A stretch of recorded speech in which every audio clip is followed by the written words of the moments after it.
हरे राम राम राम हरे हरे, हरे कृष्णा कृष्ण कृष्ण हरे हरे, हरे राम राम राम हरे हरे।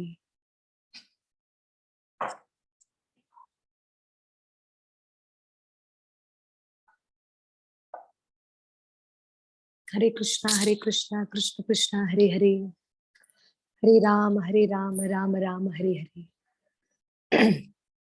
नमः ओम विष्णुपदाय कृष्ण पृष्ठाय भूतले श्रीमते कीर्तनानंद स्वामी निति नामिने। नमस्ते भक्ति पदाय प्रभुपाद प्रियाय ते नीलक्षेत्र परंदाम स्थापितामिन पाष्टमी। नमः ओम विष्णुपदाय कृष्ण पृष्ठाय भूतले श्रीमते भक्ति वेदांत स्वामी निति नामिने। नमस्ते सरस्वती देवी गौरवाणी प्रचारिणे निर्विशेष शून्यवादी पाठ सच देश तारिणे। जय श्री कृष्ण चैतन्य प्रभु नित्यानंद श्री अद्वैत गदाधर शिवास आदि गौर भक्ति वृंद की जय। हरे कृष्णा कृष्ण कृष्ण हरे हरे, हरे राम राम राम हरे हरे। जय राधा माधव कुंज बिहारी, जय राधा माधव कुंज बिहारी, जय गोपी जन वल्लभा गिरिवरधारी, यशोदानंदन ब्रज जन रंजन, यशोदानंदन ब्रज जन रंजन, यमुना तीरा वनचारी, यमुना तीरा वनचारी, जय राधा माधवा कुंज बिहारी, जय राधा माधवा कुंज बिहारी, जय गोपी जन वल्लभा गिरिवरधारी, जय गोपी जन वल्लभा गिरिवरधारी, जय राधा माधवा कुंज बिहारी, जय श्री कृष्ण चैतन्य प्रभु नित्यानंद, श्री अद्वैता गदाधर श्रीवास आदि भक्ता वृंदा। हरे कृष्णा कृष्णा कृष्णा हरे हरे, हरे राम राम राम हरे हरे, हरे कृष्णा कृष्णा कृष्णा हरे हरे, हरे राम राम राम हरे हरे। जय राधा गोकुलानंद राधे, जय राधा बाकी बिहारी राधे, राधे राधे राधे, जय जय राधे निताय गौरा हरि बोल, हरि बोल, हरि बोल निताय गौर हरि बोल। जय जय गुरुदेव गुरुदेव गुरुदेव, जय जय गुरुदेव। हरे कृष्णा कृष्ण कृष्ण हरे हरे, हरे राम राम राम हरे हरे। ओम नमो भगवते वासुदेवाय, ओम नमो भगवते वासुदेवाय, ओम नमो भगवते वासुदेवाय। ओम ज्ञानतिमिरान्धस्य ज्ञानञ्जनशलाकया चक्षुन्मिलितं येन तस्मै श्रीगुरुवे नमः। श्रीचैतन्यमनोभीष्टं स्थापितं येन भूतले स्वयं रूपं कदा मह्यं ददाति स्वपदान्तिकं।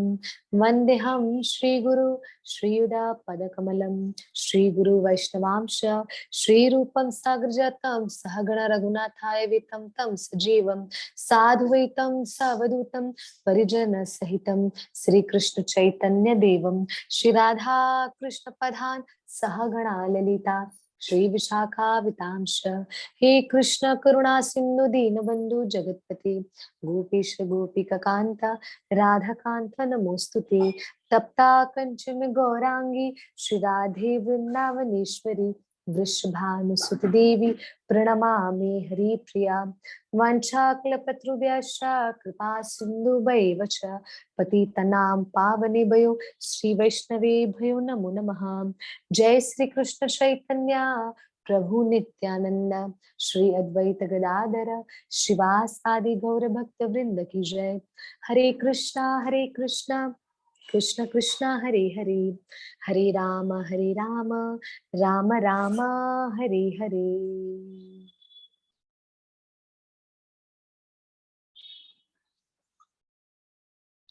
हरे कृष्णा।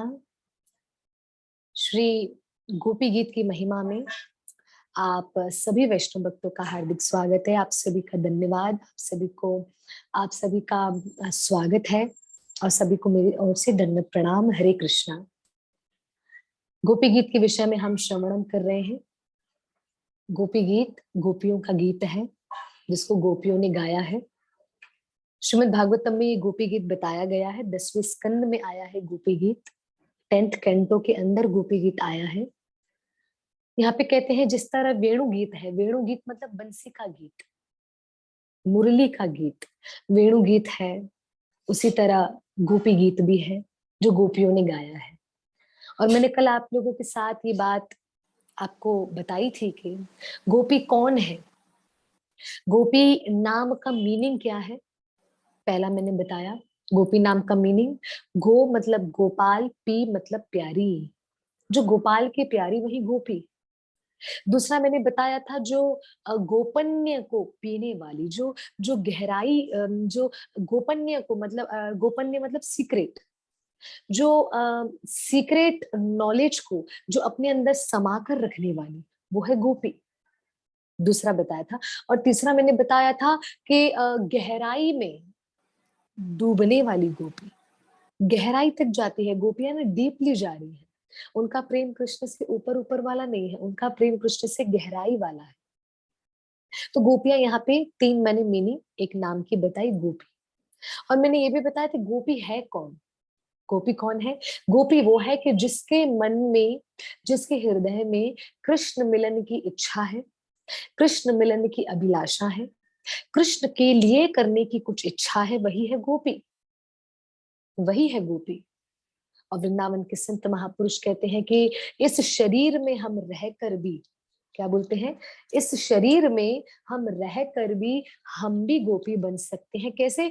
करना क्या है? इस शरीर में रहकर भी हम भी गोपी बन सकते हैं। करना क्या है? कृष्ण की इच्छा में अपनी इच्छा को समझना है। जो कृष्ण कराना चाहते हैं वो ये समझो कि हाँ ये मुझे, अगर सरलता से बोलूं तो मुझे मंजूर है, मुझे स्वीकार है।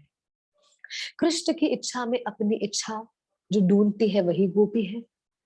वृंदावन के संत महापुरुष कहते हैं कि संसार में लोग भी गोपी बन सकते हैं, चाहे वो स्त्री है चाहे वो पुरुष है।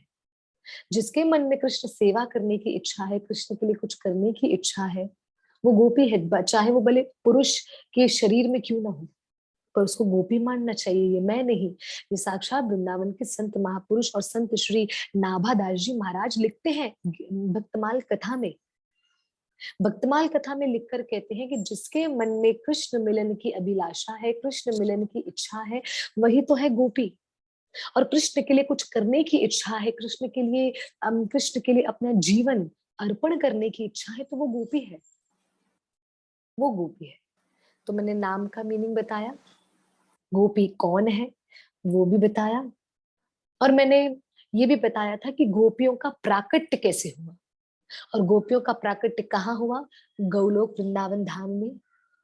प्राकट्य किनसे हुआ? श्री बांके बिहारी लाल श्री गोविंद अर्थात श्री कृष्ण से हुआ। प्राकट्य कैसे हुआ? भगवान श्री बांके बिहारी लाल की आंसुओं से।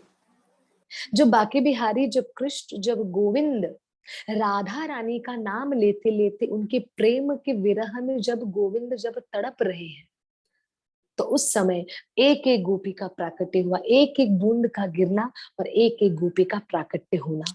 तो कृष्ण के प्रेमा अश्रुओं से, मैंने क्या कहा, कृष्ण के प्रेमा अश्रुओं से गोपी का प्राकट्य हुआ, गोपियों का प्राकट्य। तो ये तीन चीजें कल हमने श्रवणम करी थी। और मैंने ये भी कल बताया था कि गोपियां भगवान को क्या कहती हैं, जोई जोई प्यारो करे सोई मोहे भावे। जोई जोई प्यारो करे सोई मोहे भावे, प्यारा जो करता है मुझे एक्सेप्ट है, चाहे वो शुभ हो अशुभ हो, हानि हो लाभ हो, जय हो पराजय हो, जो कुछ है जो कुछ है, जोई जोई प्यारो करे सोई मोहे भावे। मोहे भावे मतलब मुझे भाता है, मुझे पसंद है जो मेरे ठाकुर जी मेरे लिए कर रहे हैं, चाहे वो मेरी दृष्टि में ऐसा लगे कि गलत कर रहे हैं, संसार की दृष्टि में ऐसा लगे कि सही नहीं कर रहे हैं। संसार बोलेगा इतना दुख, इतनी तकलीफ, इतना कष्ट, पर गोपी के मुखारबिंद से तो एक ही बात निकलती है, जोई जोई प्यारो करे सोई मोहे भावे। जो मेरा प्यारा मेरे लिए करता है मुझे स्वीकार है, मुझे एक्सेप्ट है। और मैं आपको बात बताऊं, भगवान श्री कृष्ण हमें बहुत देख रहे हैं, बहुत समझ रहे हैं। कृष्ण ने हमें बहुत अच्छी तरीके से परखा है, तभी जाके तो कृष्ण हमें दुख दे रहे हैं। मैं आज की कथा में श्रवणम कर रही थी प्यारे भक्तों, तो प्लीज मैं आपके साथ शेयर करना चाहूंगी। मैं आज की कथा में श्रवणम कर रही थी, श्री अमरीश जी महाराज अपनी वाणी में बता रहे थे, जब मैं आज कथा सुन रही थी तो वो अपनी वाणी में बताते हुए कह रहे थे कि अर्जुन, वो बता रहे थे कि अर्जुन ने जैसे ही कृष्ण से नजर हटाकर कौरवों की ओर देखा तो अर्जुन डर गया, भयभीत हो गया, क्योंकि अर्जुन ने पहले अध्याय में कृष्ण को कहा कि कृष्ण कृपा करके मेरे रथ को उन दोनों सेनाओं के बीच ले चलो जिनसे मुझे युद्ध करना है, मैं उनको देखना चाहता हूँ। तो जब भगवान श्री कृष्ण अर्जुन के रथ को, क्योंकि कृष्ण सारथी बने हैं ना, अर्जुन के रथ को जब कृष्ण लेकर गए हैं, दोनों सेनाओं के बीच जब खड़ा किया है, तो अर्जुन की दृष्टि पहले कृष्ण की ओर थी। अर्जुन कुछ कह नहीं रहा था। जैसे अर्जुन की नजरें, अर्जुन की दृष्टि कृष्ण से हटी, दुर्घटना घटी। मन के अंदर वो सारी बातें आने लगी, नहीं मैं नहीं कर पाऊंगा, मेरे रोंगटे खड़े हो रहे हैं, मेरा गला सूखा जा रहा है, मेरा गांडीव धनुष अपने हाथ से सरक रहा है, मेरा चित्त काम नहीं कर रहा है, मैं उन लोगों को मारकर भला मुझे कौन सा राज्य प्राप्त होगा, वो राज्य प्राप्त हो भी जाए तो मैं कहां से उसको खुशी खुशी भुगतूंगा। कृष्ण, मुझे नहीं चाहिए ऐसा साम्राज्य जो कौरवों को मारकर मुझे जो मिले। ये पहले अध्याय में अर्जुन ने कृष्ण को काफी रीजन दिए, पर कृष्ण ने फिर भी अर्जुन को क्यों कहा, क्योंकि अर्जुन के अंदर वो सामर्थ्य देखा है कृष्ण ने। संसार में कहा, जानबूझ के इतने दुखों में डाला, जानबूझ के अर्जुन के हाथ से इतने लोगों को, उसके सगे संबंधियों को मरवाया। किसने? कृष्ण ने, जो कि बात गलत नहीं है। कृष्ण ने ही युद्ध, अर्जुन को बोला युद्ध करो, अर्जुन ने कृष्ण की बात मानी और युद्ध करी, पर कृष्ण ने बोला क्यों? आप लोगों से मैं पूछना चाहूंगी, जैसे आप में से काफी ऐसे लोग होंगे, काम करने के लिए उसी को बोलेंगे जो काम करता हो, उसको नहीं बोलेंगे जो काम नहीं करता हो। आप अपनी हेल्प करने के लिए उसको ही बोलेंगे जो आपकी हेल्प करता हो, उसको नहीं बोलेंगे जो आपके दुख के समय में आपका मजाक उड़ाता हो। तो अगर कृष्ण ने अर्जुन को आज्ञा दी युद्ध करो, तो उसमें क्या गलत किया?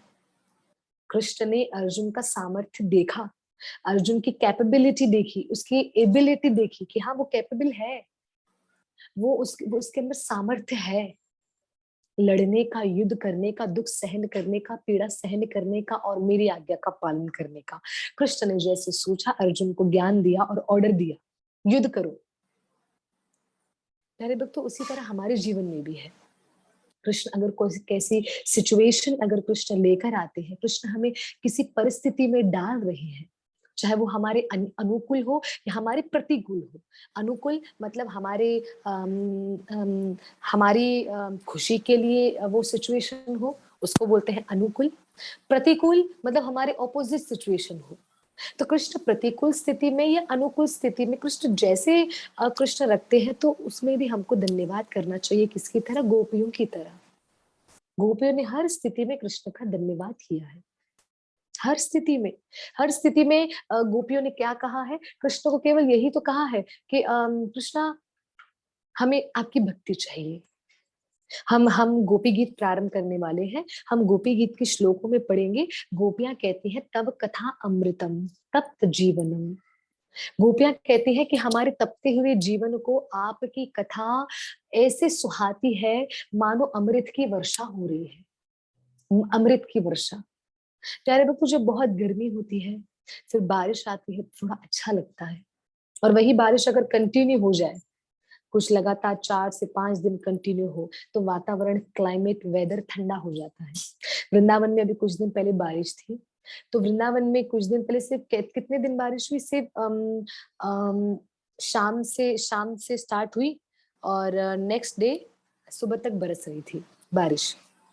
आप यकीन नहीं करेंगे, वहां की जो ठंडी है, दुगुना नहीं, तिगुना नहीं, 4 गुना अधिक बढ़ गई।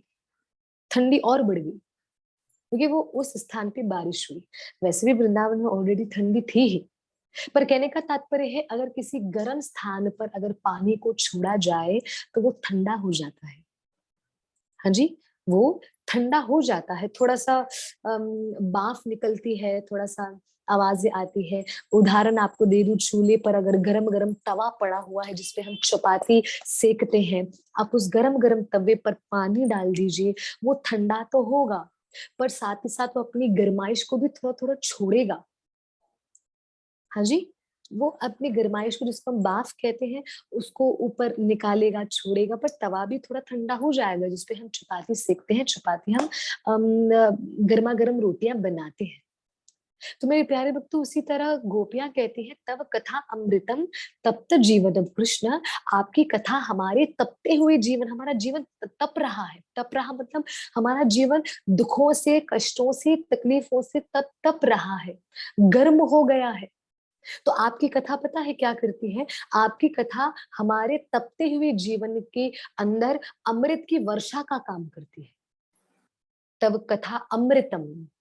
तब कथा, तब मतलब आपकी, आपकी कथा अमृत के समान हमारे तपते हुए जीवन को, हमारे तपते हुए जीवन को बदल देती है, उसको ठंडा कर देती है, उसको ठंडा कर देती है। तो यहाँ पे गोपियों ने ना बहुत सुंदर बात कही है।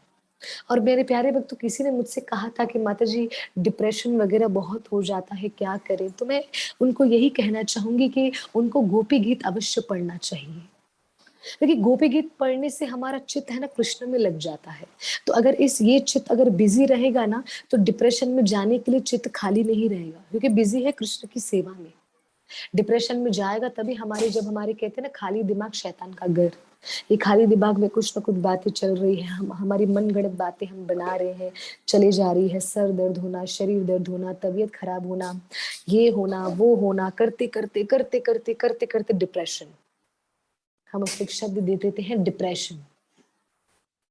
डिप्रेशन में आ जाना, इतना हम दुख में आ जाते हैं, इतने डिप्रेशन में आ जाते हैं कि हम भूल जाते हैं कि हमें करना क्या है। मैं उन लोगों के लिए जरूर कहूंगी कि कृपा करके गोपी गीत अवश्य पढ़िए। ये गोपी गीत पढ़ने से ये वृंदावन के संत महापुरुष भी कहते हैं कि हमारा चित्त, हमारा माइंड और हमारा मन बिजी रहता है।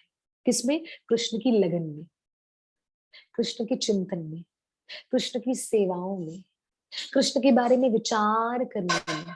हमारा चित्त, चित्त मतलब हमारा माइंड और हमारा मन, दोनों अगर व्यस्त रहेंगे तो डिप्रेशन को तो भैया नाम ही नहीं है ना।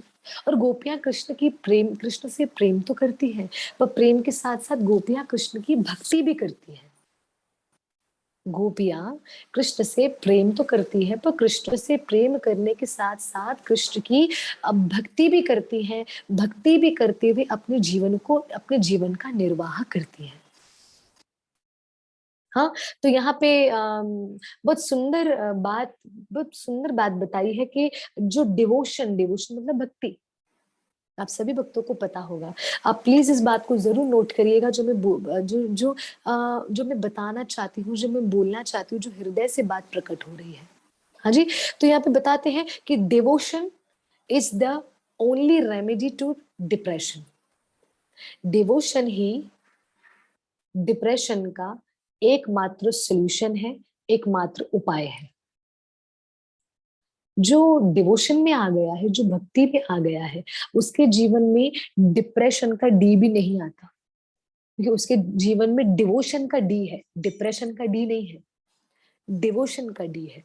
Devotion is the only remedy to the depression. Depression की जो रेमेडी है, जो डिप्रेशन का जो सोल्यूशन है, डिप्रेशन का जो उपाय है, वो एक ही है, उसका नाम है डिवोशन। डिवोशन मतलब भक्ति। भक्ति करना कृष्ण की, अपने चित्त को, अपने मन को व्यस्त रखो कृष्ण सेवा में, कृष्ण चिंतन में, कृष्ण प्रेम में। कृष्ण के बारे में सोचते सोचते ये चित्त जितना व्यस्त रहेगा ना, तो गोपियों की भांति हम देखो सब कुछ कर पाएंगे। हम परिवार में भी रहेंगे, हमारे बच्चे भी होंगे, पति भी होंगे, सास ससुर भी है, सब कुछ नॉर्मल जीवन हम अपना जिएंगे। पर हमारा शरीर नॉर्मल जीवन जिएगा, पर हमारी आत्मा, हमारा चित्त, हमारा मन कृष्ण के सरेंडर होगा। आत्मनिवेदनम, नवधा भक्ति का 9th स्टेप, आत्मनिवेदनम। कृष्ण की भक्ति में लीन होगा हमारा चित्त, हमारा मन और हमारा आत्मा, जो गोपियों ने किया। तो कृपा करके, कभी कभी मन में भाव आ जाता है कि बहुत डिप्रेशन में आ गए हैं, या बहुत दुखी हैं, या बहुत तकलीफ में है, या हमारा दिमाग काम नहीं कर रहा, तो उसका एक ही उपाय है, गोपी गीत, गोपी गीत और गोपी गीत। और विदाउट मीनिंग अगर हम इसको सुनेंगे तो उतना ज्यादा हमें पता नहीं चलेगा, उसका मीनिंग पता करना बहुत जरूरी है। सारी गोपियों ने मिलकर देवी कात्यायनी का व्रत रखा। 6.5 महीने तक देवी कात्यायनी को रिझाती रही। और हमारी कात्यायनी माँ जो वृंदावन में वास करती है, गोविंदे, आज भी कात्यायनी माता का मंदिर राधा गोविंद मंदिर के पास ही है। जब आप राधा गोविंद मंदिर से निकलते हो, रोड क्रॉस करते हो, तो लेफ्ट हैंड साइड कात्यायनी देवी का मंदिर आता है। और वहीं पर कात्यायनी मंदिर से अगर बाहर आते हैं तो उसी लाइन में आगे मंदिर आता है श्री रंगनाथ जी, रंगजी मंदिर। आपने नाम सुना होगा, सोने का खंबा मंदिर उसको बोला जाता है। उससे और थोड़ा आगे जाएंगे तो आएंगे श्री गोपेश्वर महादेव और श्री वंशीवट, जहाँ पे कृष्ण ने वंशी बजाई। वंशीवट और गोपेश्वर महादेव आएगा। तो ऐसे ही सारी स्थान एक दूसरे से कनेक्टेड है। तो क्षमा करिए, तो मैं यहाँ पे बता रही थी कि देवी कात्यायनी, उनकी पूजा की है, उनकी स्तुति की है किन्होंने? गोपियों ने तथा राधा रानी ने। राधा रानी ने और गोपियों ने मिलकर कात्यायनी माता की स्तुति की, उनकी वंदना की, उनकी पूजा की और उनके व्रत का पालन किया। देवी कात्यायनी उनके समक्ष प्रकट होकर आई 6.5 महीने बाद। कहा, आप मुझसे मांगे, क्या मांगना चाहते हो? आपकी तपस्या से, आपके पूजन से और आपके व्रत से मैं बहुत प्रसन्न हूँ। पर राधा रानी, कात्यायनी माता ने कहा, पर राधा रानी, आपको और गोपियों को मेरे व्रत करने की क्या आवश्यकता? क्योंकि राधा रानी, कृष्ण तो आपके प्रेम में बंध गए हैं, कृष्ण पहले से आपके प्रेम में बंध गए हैं, तो आपको व्रत करने की कौन सी इच्छा, कौन सी आवश्यकता? आप मेरा व्रत नहीं करिए। कृष्ण तो आपके थे, कृष्ण आपके हैं, कृष्ण आपके रहेंगे। पर राधा रानी ने कहा, देवी कात्यायनी, मैंने और मेरी सारी सखियों ने, मेरी सारी गोपियों ने इस व्रत का पालन मात्र और मात्र यही कारण से किया है, यही इच्छा से किया है कि जब आप हम पे प्रसन्न हो जाएंगी देवी कात्यायनी, तो जब आप हमसे कुछ फल दे, आप हमें कुछ फल देने के लिए जब आप आनंदित हो जाएंगी, जब राजी हो जाएंगी, तो हम लोग आपसे श्री कृष्ण का प्रेम मांगेंगे। प्रेम के साथ साथ श्री कृष्ण की शरणागति मांगेंगी और साथ साथ श्री कृष्ण को पति रूप में मांगेंगी। श्रीमद् भागवतम कहती है, गोपियों ने और राधा रानी ने 3 चीजें मांगी कात्यायनी से, और तीनों कृष्ण से रिलेटेड थी। पहला, कृष्ण की भक्ति। दूसरा, कृष्ण की शरणागति। तीसरा, कृष्ण को पति रूप में पाना। भक्ति, शरणागति, पति रूप में पाना। रिपीट कर दूं, भक्ति, शरणागति, पति रूप में पाना।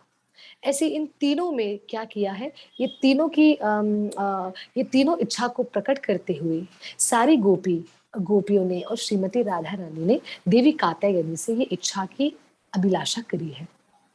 देवी कात्यायनी बड़ा प्रसन्न हो गई, पर राधा रानी से कहने लगी कि कृष्ण तो आपके हैं, फिर भी आपने मेरा व्रत रखा, तो श्रीमद् भागवतम कहती है कि राधा रानी ने उस समय उत्तर दिया, क्योंकि भागवतम में राधा रानी का नाम तो नहीं है, पर यहाँ पे बोला जाता है श्री गोपी। श्री गोपी मतलब राधा रानी, गोपी मतलब गोपियां। तो जब श्री गोपी का नाम आता है ना, तो समझ जाइएगा वो बातें राधा रानी के लिए संबोधित करी गई है। क्योंकि सुखदेव जी राधा रानी का नाम लेते हुए राज शब्द आधा राग कहते हुए समाधि में चले जाते थे। जब पूर्ण देह पर आते थे, पुनः होश आता था, जब देह बोलते थे, पुनः समाधि में चले जाते थे सुखदेव जी। तो उनके पिता वेदव्यास जी ने ये विचार करते थे, क्योंकि वो त्रिकालदर्शी है वेदव्यास जी। उन्हें पता है कि आगे चल के मेरा ही बेटा, मेरी ही संतान सुखदेव आगे चल के श्रीमद् भागवतम को बोलेगा। तो अगर उसमें राधा नाम होगा तो परीक्षित के पास तो होंगे 7 दिन। तो राधा नाम लेके वो 6-6 महीने समाधि में चला जाएगा सुखदेव, तो कैसे चलेगा? क्योंकि मात्र दिन कितने बचे हैं? 7 दिन। मात्र दिन कितने बचे हैं? 7 दिन। पर अगर 6-6 महीने में राज शब्द कहकर सुखदेव जी 6 महीने राधा नाम की समाधि में, जब होश आता था तब कहते थे दे। जैसे दे बोलते थे तो कंप्लीट होता था शब्द राधे। सुखदेव जी महाराज पुनः राधा रानी के प्रेम में समाधि में चले जाते थे। तो उन्हीं के पिता वेदव्यास जी ने इसलिए श्रीमद् भागवतम में राधा नाम नहीं लिखा, इसलिए नहीं लिखा। पर हाँ, राधा नाम न लिखते हुए श्री गोपी करके संबोधित किया है। मैं फिर से रिपीट कर दूं, श्री गोपी। श्री गोपी मतलब श्रीमती राधा रानी, और गोपी मतलब सारी गोपियां। तो यहाँ पर श्रीमद् भागवतम में आया है कि श्री गोपी कहने लगी। श्री गोपी कौन? राधा रानी। कृपा करके ध्यान से सुनिएगा, श्री गोपी कौन? राधा रानी। तो भागवतम में आया है कि श्री गोपी कात्यायनी माता से कहने लगी कि मैंने आपके व्रतों का इसलिए पालन किया है कि आने वाले समय में संसार के सभी लोग अगर किसी भी देवी देवता के पास जाते हैं या उनके व्रतों का पालन करते हैं या उनको प्रसन्न करने का प्रयास करते हैं, तो सभी मनुष्य का कर्तव्य होना चाहिए कि वो देवी देवताओं से कृष्ण को ही मांगे। कृष्ण की भक्ति, कृष्ण की शरणागति, और कृष्ण के प्रेम को जो बेटे के रूप में चाहते हैं वो बेटे के रूप में मांगे, जो पति के रूप में चाहते हैं वो पति के रूप में मांगे, जो सखा के रूप में चाहते हैं वो सखा के रूप में मांगे। जो जैसे मांगे पर मांगे। सामने वाले राधा रानी कहती है, श्री गोपी कहती है। श्री गोपी कौन? हमारी श्री जी। श्री जी कौन? श्रीमती राधा रानी। देवी कात्यायनी से कहती है कि मैंने आपके व्रत का इसलिए ही पालन किया ताकि संसार में आने वाले लोगों को मैं एक शिक्षा दे सकूं कि किसी भी देवी देवता से, चाहे वो कात्यायनी देवी हो, श्री भोलेनाथ जी हो, विघ्नहर्ता गणेश हो, पवन पुत्र हनुमान हो, जो कोई देवी देवता हमारे जीवन में है, जिनको हम पूजा करते, जिनके आगे मस्तक झुकाते हैं, तो कृपा करके हमें उनसे कृष्ण भक्ति, कृष्ण प्रेम, कृष्ण शरणागति की ही प्राप्ति हमें वो हो जाए, ऐसा ही हमें प्रार्थना करना है और कुछ नहीं। क्योंकि राधा रानी और गोपियों ने देवी कात्यायनी का व्रत करके ये हमें शिक्षा दे दी है। प्यारे भक्तों, बाके बिहारी का छोटी से छोटी लीला करना या बड़ी से बड़ी लीला करना, राधा रानी का छोटी से छोटी लीला करना या बड़ी से बड़ी लीला करना, जो कोई मेरे श्यामा श्याम प्रिया प्रियतम करते हैं ना, वो संसार में भक्तों को कोई ना कोई शिक्षा देने के लिए करते हैं। इसलिए कात्यायनी देवी ने राधा रानी से कहा ना कि आपको कोई आवश्यकता भी नहीं थी कि आप मेरे व्रत का पालन करो, फिर भी आपने क्यों किया? तो राधा रानी ने शिक्षा दे दी।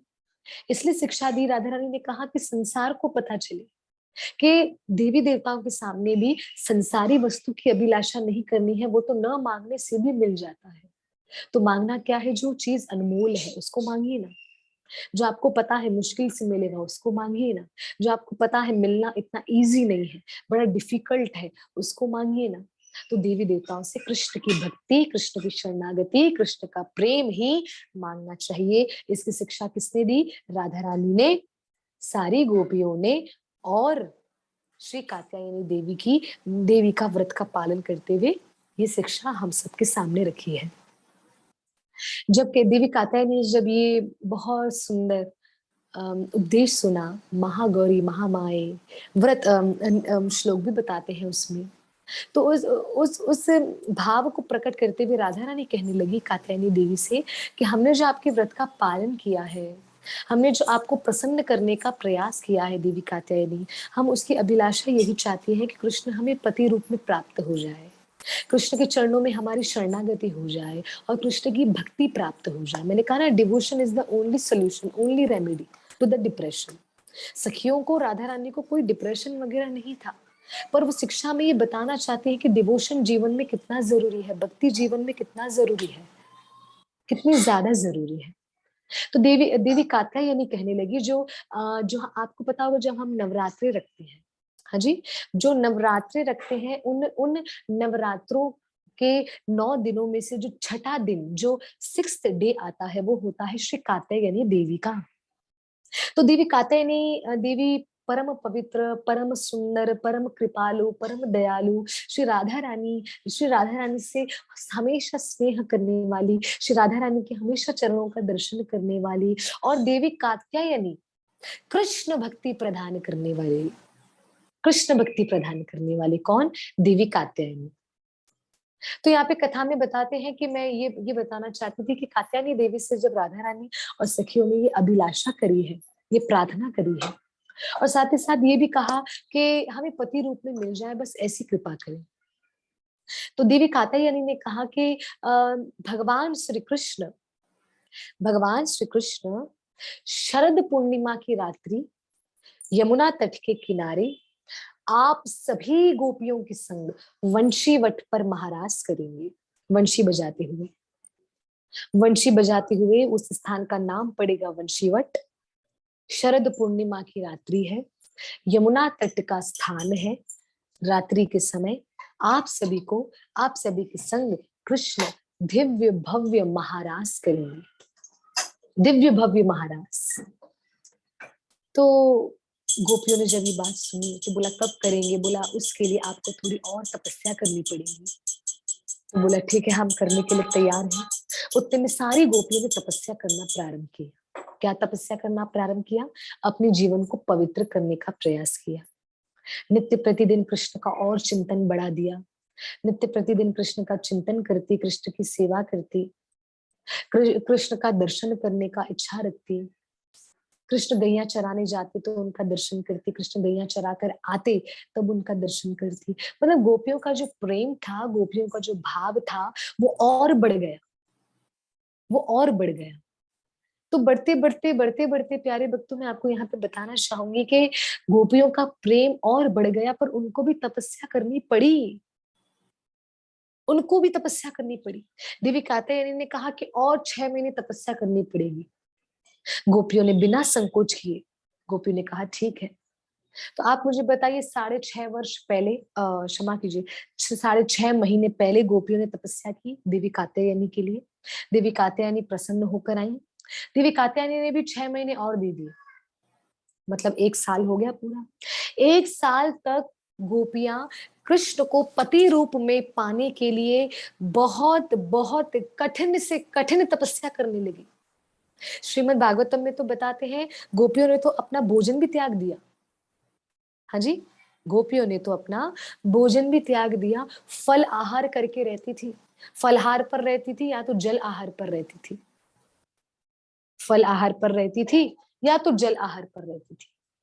फलाहार जलहार गोपियां लेकर बस अपने जीवन को सफल किया करती थी, और कृष्ण की प्रतीक्षा में, कृष्ण के इंतजार में, कृष्ण कब शरद पूर्णिमा की रात्रि आएगी, कब हम महारास करेंगे, इसको कहते हैं इंतजार, इसको कहते हैं इंतजार। और कहते हैं कि शबरी माता को भी उनकी गुरु ने कहा था कि शबरी आएंगे, तुम्हारे कृष्ण, तुम्हारे राम तुम्हारे द्वारे पर चल कर आएंगे। तो कहते कहते हैं कि शबरी माता को उनकी गुरु ने बालपन में ये बात बोली थी। शबरी माता ने बालपन में सुनी थी राम आएंगी, शबरी माता वृद्ध हो चुकी, राम तब तक नहीं आए, पर उन्होंने इच्छा को नहीं छोड़ा, पर उन्होंने इस भाव को नहीं छोड़ा कि मेरे राम नहीं आएंगे, मेरे राम नहीं। यही सोचा कि मेरे गुरु ने कहा है राम आएंगे तेरे द्वारे पर, तो राम आएंगे, क्योंकि मेरे गुरु ने कहा है ना, राम आएंगे तो राम आएंगे, जरूर आएंगे, बिल्कुल आएंगे।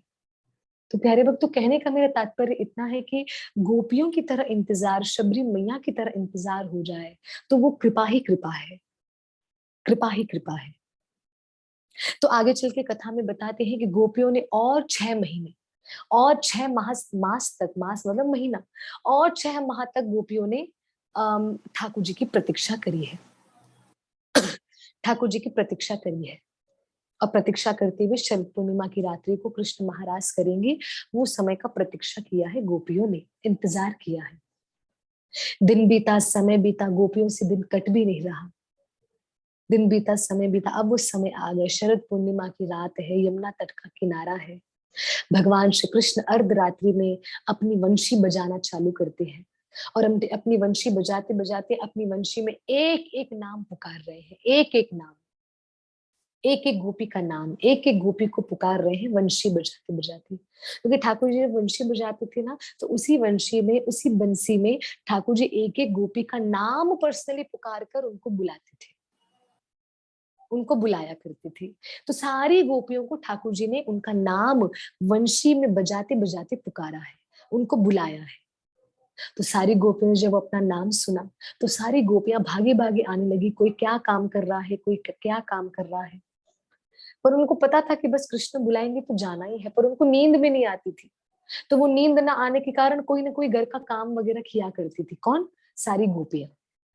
तो कोई गोपी गौ माता को चारा खिला रही है, कोई गोपी अपने पति को पंखा झुला रही है, हवा दे रही है, कोई गोपी अपने बच्चे को दूध पिला रही है, कोई गोपी अपनी सासू माँ अपने अपने सास के चरण दबा रही है, कोई गोपी आंगन में झाड़ू निकाल रही है, कोई गोपी बस आंगन में दिया और रंगोली बना रही है, ताकि मेरे कृष्ण मुझे बुलाए या स्वयं आ जाए, पता नहीं ना, चंचल है, नटखट है, कुछ भी कर सकते हैं प्यारे कृष्ण, कुछ भी कर सकते हैं। हाँ जी। तो मेरा कहने का तात्पर्य है कि हरे कृष्णा, मैं प्लीज रिक्वेस्ट करना चाहूंगी, जब कथा चलती है ना, तो कथा चलते समय बीच में कोई भी मैसेज ना करे, क्योंकि मेरा ध्यान बार बार उस मैसेजेस में जा रहा है। हाँ जी, प्लीज आपसे रिक्वेस्ट करना चाहूंगी, स्पेशली प्राची बेटा, आपको रिक्वेस्ट करना चाहूंगी, क्योंकि जब कथा चलती है ना, तो कथा के बीच में बिल्कुल भी मैसेज नहीं करना चाहिए। हाँ, आपको कोई डाउट है, आपको कोई क्वेश्चन है, जैसे मैं कथा एंड करूंगी ना, बिल्कुल आप पूछ सकते हैं। बल्कि आप मैसेज मुझे करिए, हरी दीदी आप मुझे अनम्यूट करिए, मैं आपको अनम्यूट भी करवा दूंगी, ठीक है। पर बीच में इवन राधे राधे भी नहीं, क्योंकि कथा के टाइम पे सिर्फ और सिर्फ आपका ध्यान कथा में होना चाहिए। इसमें क्या होता है ना, मेरा पूरा का पूरा ध्यान उसमें जा रहा है कि मैसेजेस आ रहे हैं सामने सामने, तो वो जो कथा का जो कनेक्शन जो हम जोड़ना चाहते हैं, वो नहीं हो पा रहा है, ठीक है। तो मैं उम्मीद करती हूँ आज के बाद से ये बात आप ध्यान रखेंगी बेटा प्राची। ऐसा बिल्कुल नहीं करना चाहिए, कथा में एक तरीके का डिस्टरबेंस होता है, तो वो भी एक तरीके का अपराध है। हरे कृष्णा कृष्ण कृष्ण हरे हरे, हरे राम राम राम हरे हरे। जी। तो मैं क्या कह रही थी?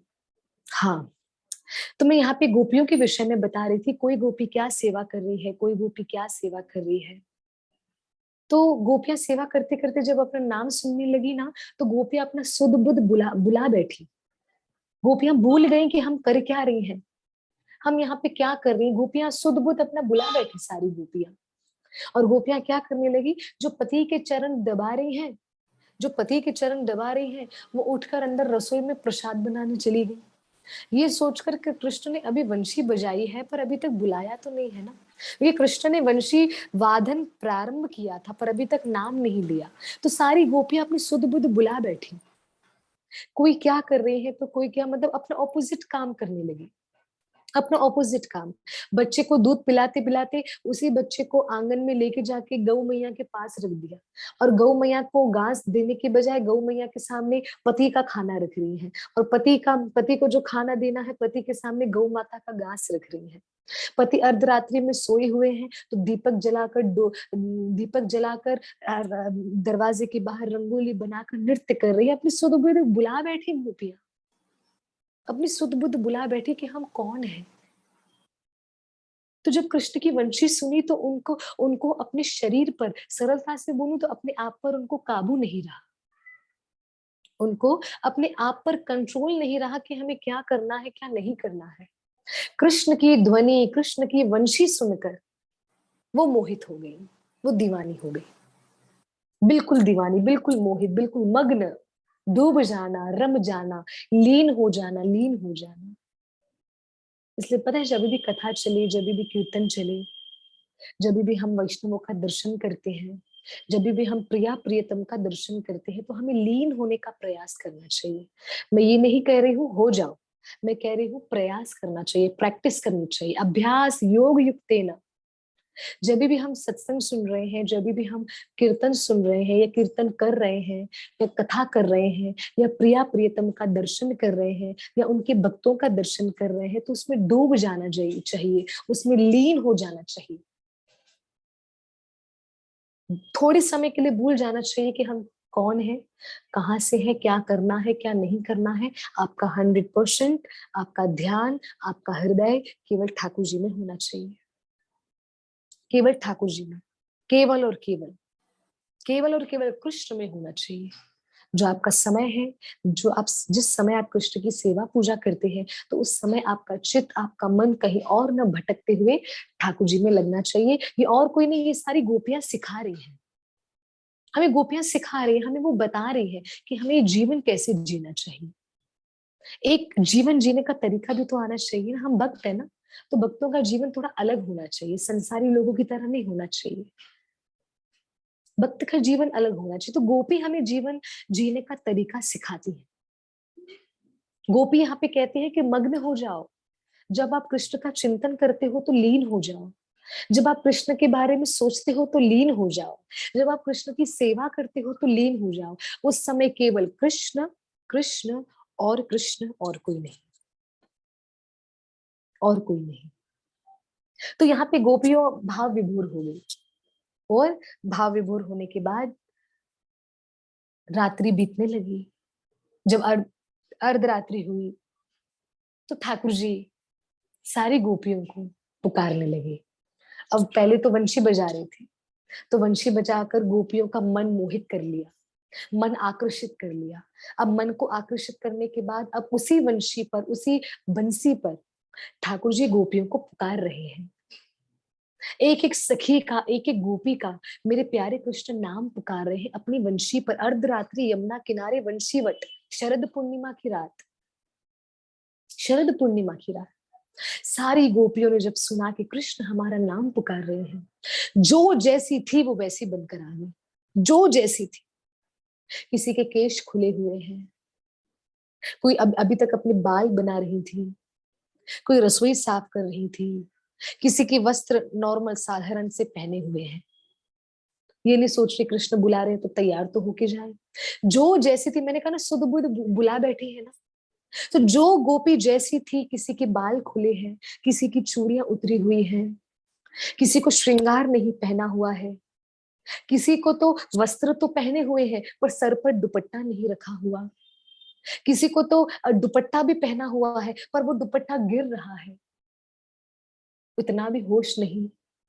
सारी गोपियां बिना पादुका, बिना चरणों में कुछ धारण किए घने सघन जंगल से गुजरते हुए यमुना किनारे आ रही है। वो जंगल जिसमें बहुत सारे कांटे, बहुत सारे पत्थर, भयंकर पशु पक्षी, उस जंगल से गुजरते हुए कृष्ण के पास आ रही है। और जब सभी कृष्ण के पास आई तो कृष्ण ने जब उनके स्वरूप का दर्शन किया तो कृष्ण ने कहा कि आपसे ज्यादा सुंदर तो अभी कोई लग ही नहीं रहा। सबको ध्यान आया कि अरे बाप रे, हमने तो श्रृंगार वगैरह भी नहीं किया। सब कृष्ण से क्षमा मांगने लगी, कृष्ण कृष्ण क्षमा करिए, हमने तो श्रृंगार वगैरह भी धारण नहीं किया, हम जैसी हैं बस वैसी होके आपके पास आ गई, हम जैसी हैं हम वैसी होके बस आपके पास आ गए, आप हमें क्षमा करिए। ठाकुर जी ने कहा नहीं, शरीर सुंदर हो ना हो ये मेरे लिए कुछ, ठाकुर जी कहते हैं ये मैं नहीं कहता, पर आपका मन अवश्य सुंदर होना चाहिए, आपका मन अवश्य सरल होना चाहिए। जिस गोपियों का अभी मन सरल बन चुका है, गोपियों का मन अभी सरल बन चुका है। सारी गोपियां ठाकुर जी के पास आ गई, और ठाकुर जी के पास आकर, कृष्ण के पास आकर सारी गोपियां, कृष्ण ने कहा आप कैसे आए? तो गोपियों ने कहा कि कृष्णा, हम इस जंगल से आए हैं। तो ठाकुर जी कहने लगे गोपियां आपको डर नहीं लगा? आप इतने भयंकर जंगल से, जंगल पार करके मेरे पास आधी रात में आए हो, मैं पराया पुरुष हूँ। गोपियों ने, गोपियों को कह रहे हैं, कौन? कृष्ण। मैं पराया पुरुष हूं मैं, आप मेरे पास आ गए, आपका तो विवाह हो गया है, आपके तो बच्चे भी हैं, आपको मेरे पास नहीं आना चाहिए, ये अपराध है। आपका जिनके साथ विवाह हुआ है हाँ जी, आपका जिनके साथ विवाह हुआ है, आप उन्हीं के साथ रहिए और अर्धरात्रि है। आधी रात में किसी पराये पुरुष के पास आ जाना तो ये शोभा नहीं देता, और वो भी घने जंगल से। कहीं पशु पक्षी, भयंकर खूंखार शेर अगर आपके ऊपर प्रहार कर देता तो क्या होता? अब ठाकुर जी ने बुला तो लिया, पर ठाकुर जी उनको झंझोड़ रहे हैं मतलब ठाकुर जी अब उनकी परीक्षा ले रहे हैं।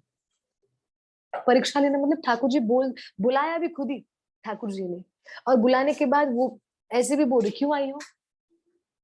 इसलिए वृंदावन का भाव है, दूर नगरी, बड़ी दूर नगरी, कैसे आऊं मैं कन्हैया, कैसे आऊं मैं कन्हैया, तेरी गोकुल नगरी, बड़ी दूर नगरी। फिर गोपियां कहती हैं, रात को आऊं कान्हा, डर मोहे लागे। कृष्णा, जब रात को आती हूँ ना आपके पास तो मेरे को डर लगता है। रात को आऊं कान्हा, डर मोहे लागे, दिन को आऊं तो देख जाए नगरी। रात को आते हो तो डर लगता है, और दिन को आपके पास आते हो तो नगरी देखती है। नगरी मतलब सारा नगर दिखता है कि ओ कृष्णा के पास जा रही है, शादीशुदा होते हुए भी। फिर गोपियां कहती है, झटपट चलूं तो कमर मोरी लचके। ठाकुर जी अगर भाग भाग के आती हूँ ना तो कमर में दर्द पड़ जाता है। धीरे धीरे चलूं तो छलकाए गगरी।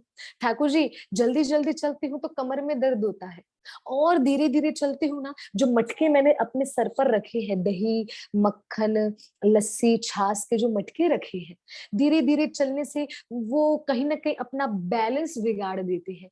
छटकाए गगरी, वो गगरी में से, वो मटके में से दही दूध लस्सी छाछ निकल के बाहर आ जाती है।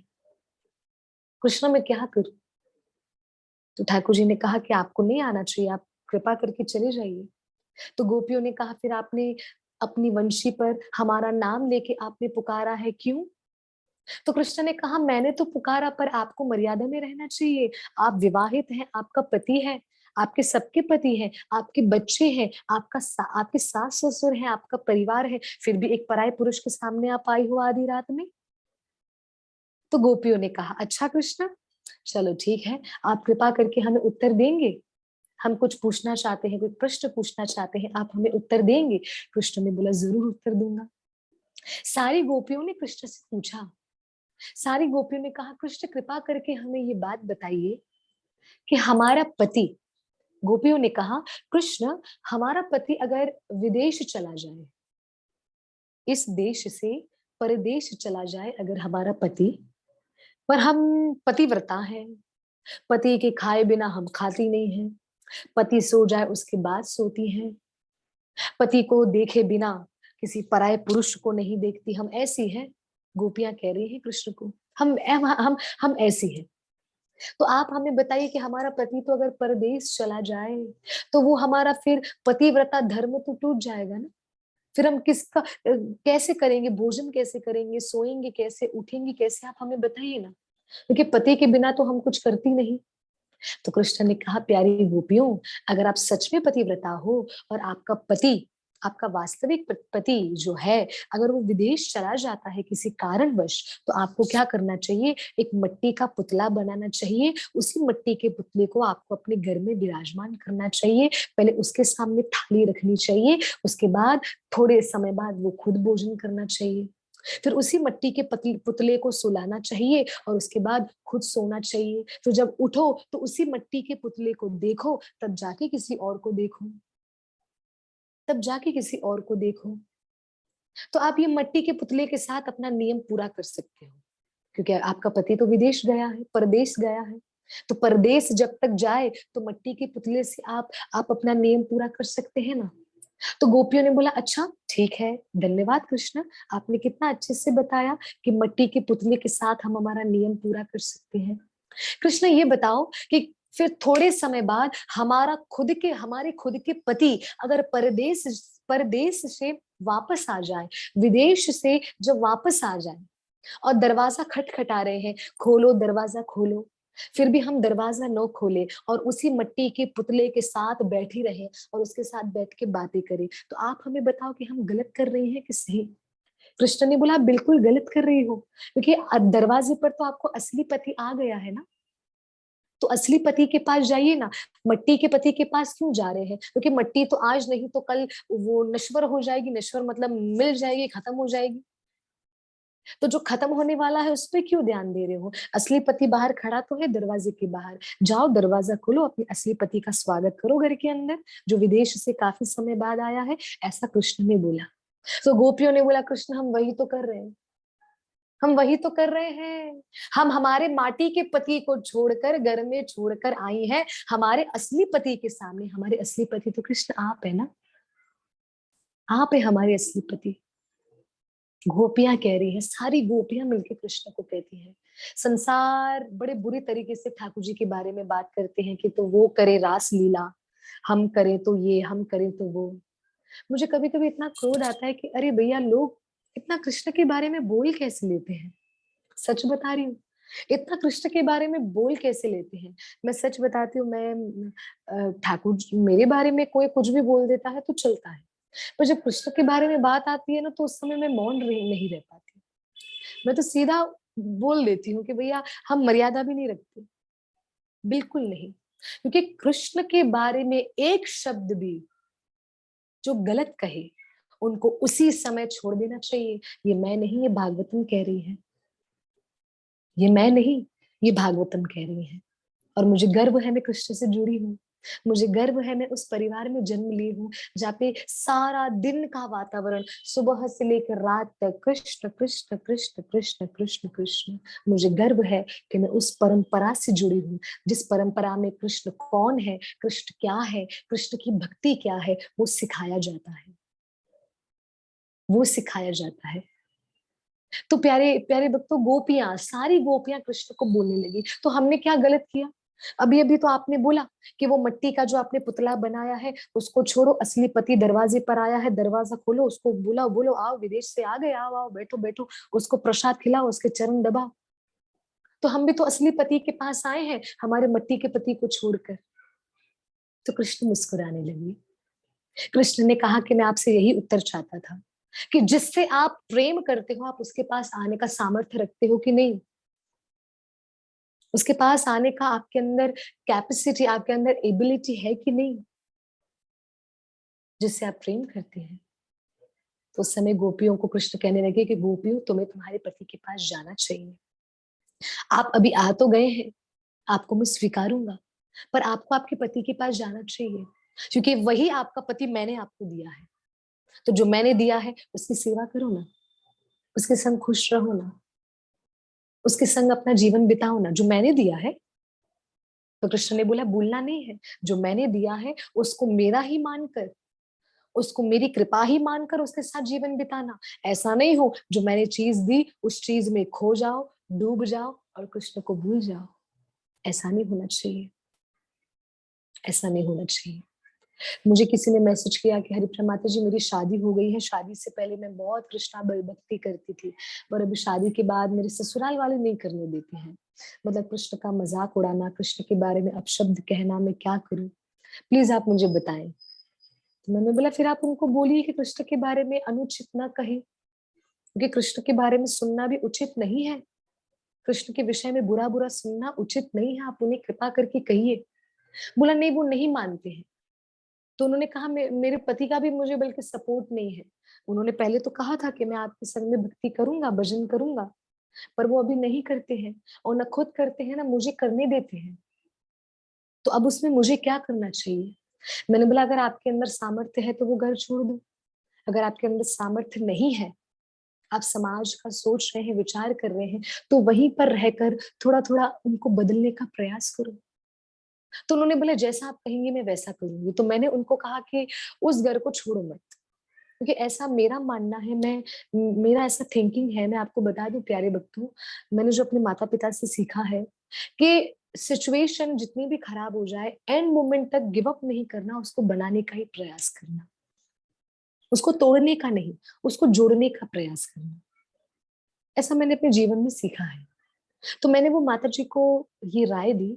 मैंने कहा प्लीज आप अपने इन लॉज को मत छोड़िएगा। हाँ, अगर ज्यादा तकलीफ, ज्यादा पीड़ा हो रही है, आप ज्यादा वहां पे कल को डिप्रेशन में, क्योंकि उन्होंने कहा मैं डिप्रेशन में आ जाऊंगी, तो मैंने बोला कल को इतना सब कुछ ऐसा हो जाए तो वो घर को छोड़ दो।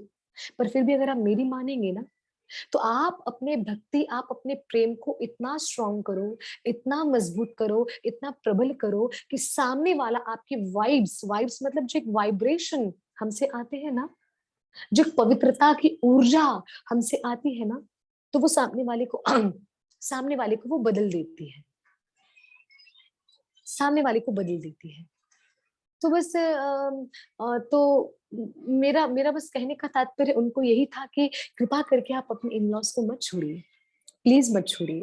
आप उनके साथ रहिए, राजी खुशी रहिए, पति के साथ रहिए, परिवार के साथ रहिए, उनके लिए आप बहुत राजी खुशी कार्य करिए, पर कृष्ण को कभी मत छोड़िए। कृष्ण से इतना प्रेम करिए, इतना प्रेम करिए कि वो आपके प्रेम की शक्ति से आपके परिवार वाले बदल जाए, आपके परिवार वाले बदल जाए।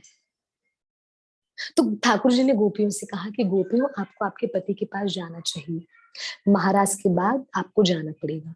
गोपियों ने कहा जो आज्ञा प्रभु, पर अभी आपने बुलाया है तो हम आपके बिना मोल की दासी है प्रभु, आप हमें कृपा करके स्वीकार करिए, कृपा करके स्वीकार करिए। तो उस समय ठाकुर जी के समक्ष सारी गोपियां प्रार्थना करने लगी। ठाकुर जी की कृपा दृष्टि ऐसी पड़ी कि सारी की सारी गोपियों जो जैसे तैसे घर से आ गई थी ना, तो वो श्रृंगार करते हुए वो उस समय श्रृंगार रूप में प्रकट हो गई।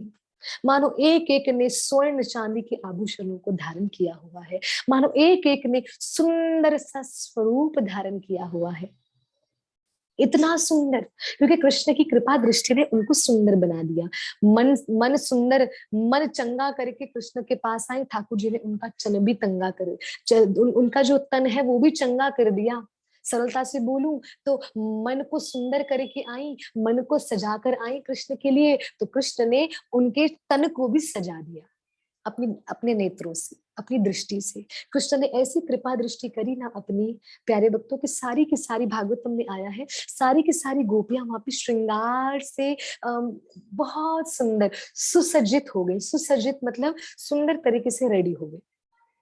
कानों में कुंडल है, गले में माला है, पुष्प माला पहनी है, चोटियों में गजरा लगाया हुआ है, सुंदर से वस्त्र, गोपी वस्त्र धारण करे हुए हैं, पत्रावली करी हुई है, तिलक लगाया हुआ है, मधुर मुस्कान है, हाथों में कंगन है और होठों पर कृष्ण नाम है। सुंदर श्रृंगार करके ठाकुर जी के सामने आए, और ठाकुर जी के सामने आई तो ठाकुर जी ने गोपियों की बहुत तारीफ की, क्या बहुत सुंदर लग रहे हैं, बहुत सुंदर। गोपियों की तारीफ करते करते तो सारी गोपियों के मन में एक ही समय पर अहंकार आ गया।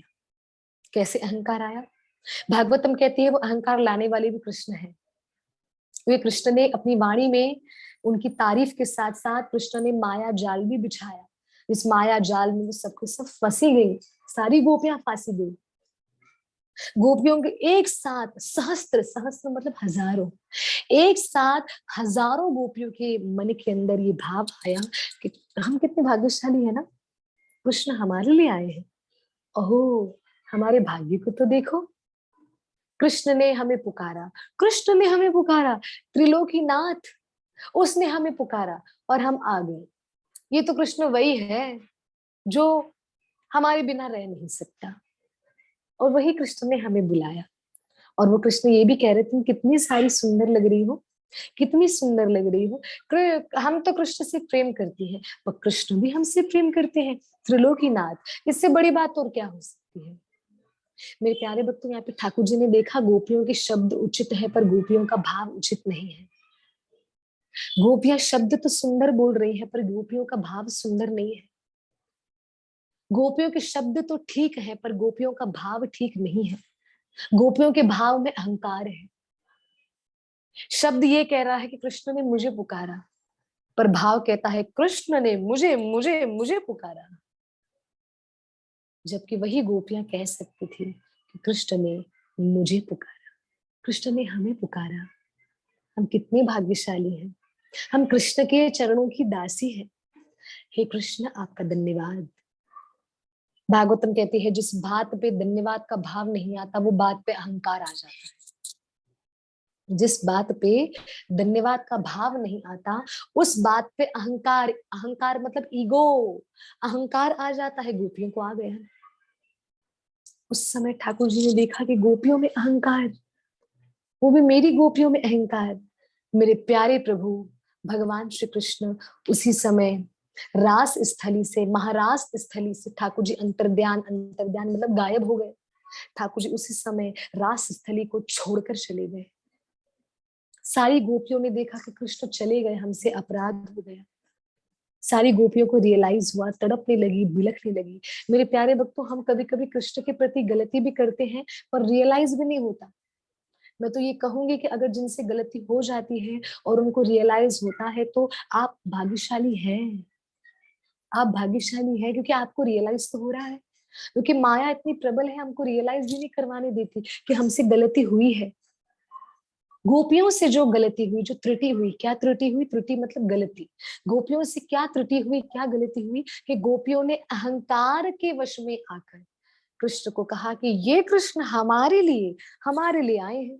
देखो, हमारे लिए आए हैं, हमारी सुंदरता के पीछे मोहित हो गए हैं। ठाकुर जी ने कहा जो बात में अहंकार है वो बात मुझे प्रिय नहीं, जिस भाव में अहंकार है वो भाव मुझे स्वीकार नहीं, जिस जीव में अहंकार है वो जीव को कभी मैं अपनाता नहीं। तो ठाकुर जी को अहंकार प्रिय नहीं है। दास अनुदास अनुदास अनुदास, अहंकार से मुक्त होकर, अहंकार से छूटकर servant of servant of servant of servant, भगवान के भक्तों के भी भक्त बनिए, भगवान की भक्तों की भी भक्त बनिए, भगवान की भक्तों की भी भक्त बन जाइए मेरे प्यारे भक्तों। तो हमारा अहंकार टूट जाएगा, कट जाएगा, निकल जाएगा। जो नाक पे बैठा रहता है ना, सब धुल जाएगा, सब धुल जाएगा। तो यहाँ पर गोपियों ने देखा कि कृष्ण अंतर्ध्यान हो गए हैं, कृष्ण चले गए। कृष्णा कृष्णा कृष्णा, सारी गोपियां तड़पने लगी, तड़प कर बिलख रही है, रो रही है। कृष्णा कृष्णा कृष्णा। श्रीमद् भागवतम कहती है कि हजारों गोपियों के चिल्लाने से, हजारों गोपियों के पुकारने से रात्रि में यमुना महारानी जो विश्राम कर रही थी, वो यमुना महारानी में बाढ़ आ गई। बाढ़ मतलब उनकी लहरें उठने लगी, तूफान चलने लगा।